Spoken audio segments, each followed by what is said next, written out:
Esha, were you surprised by Ferrari's lack of pace to McLaren? I personally wasn't surprised because, as we saw in free practice, Lewis Hamilton was struggling with his Ferrari. This is a new engine for him. This is a new team for him. This is the first time they're actually running in a Grand Prix setting. So, obviously, there's going to be a learning curve that Lewis Hamilton has to overcome. I am not surprised, but I'm definitely more surprised by the performance of the Williams and Racing Bulls, especially Yuki Tsunoda and Carlos Sainz and Alex Albon. They were able to go into Q3 with great ease, and one team had to be sacrificed with all these teams coming up and rising up from the ashes, and it so happened to be Ferrari.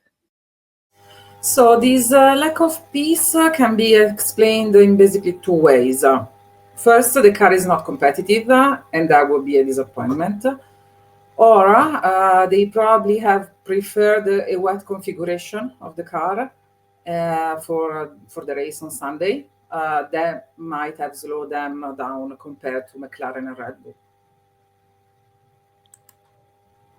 Absolutely. I agree with Maria. I think it's more than likely that some of these teams are testing out new setups for their cars, and they just haven't hit that sweet spot yet where it's just pure perfection for the team and for the driver. And I think it is disappointing to see where Ferrari is right now, but I think it's also important to remember that this is just the first race, and potentially with some weather conditions coming into play, we could have some very different outcomes than what we saw just in qualifying.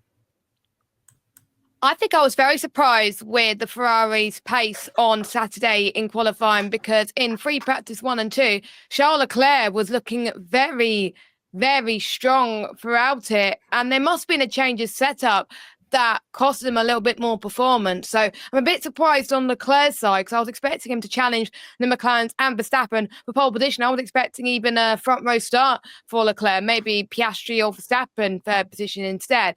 But with Hamilton, not really that surprised. It's his first race at Ferrari. He's still getting used to the car, and he's a little bit open that he's not quite at the pace at Charles Leclerc yet. He's actually quite happy that he's only 2 tenths off Leclerc. So his pace will come in time, but he's still a bit worried on how Ferrari are going to find pace against the likes of the McLarens and, of course, Verstappen on Sunday. But with Hamilton starting 8th, there's hardly going to be much pressure at this stage. But China is where we're going to probably see the Tifosi really want to put up the pressure with the two drivers if they do not perform.